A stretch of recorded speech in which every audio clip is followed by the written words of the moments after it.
সবটা ভাষায় বললে এটাই মনে হবে যে হঠাৎ করে সবাই মহান প্রেমিক বা মহান প্রেমিকা হতে চাইছে, এবং এই জিনিসটা না খুব ভয়ঙ্কর, অ্যাকচুয়ালি ভয়ঙ্কর।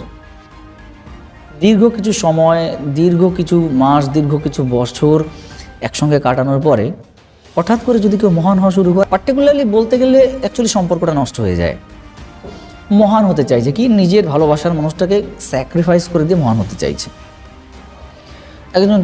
একজন প্রেমিক তার প্রেমিকাকে স্যাক্রিফাইস করে দিতে চাইছে, সেটা পারিবারিক কারণে হোক বা নিজের ব্যক্তিগত কারণে হোক বা নিজের ব্যক্তিগত স্বার্থের জন্যে হোক, যে কারণেই হোক, যে কোনো কারণবশত হোক, তারা মহান হতে চাইছে। অ্যাকচুয়ালি এই মহান হয়ে যাওয়াটা না খুব বিপজ্জনক। একটা সম্পর্কে মহান হওয়ার যে কী প্রয়োজনীয়তা রয়েছে আমি বুঝতে পারছি না। হিড়িক লেগে গেছে, চারিপাশে একটা হিড়িক পড়ে গেছে যে কে কত আগে মহান হবে, নিজেকে মহান প্রমাণ করবে।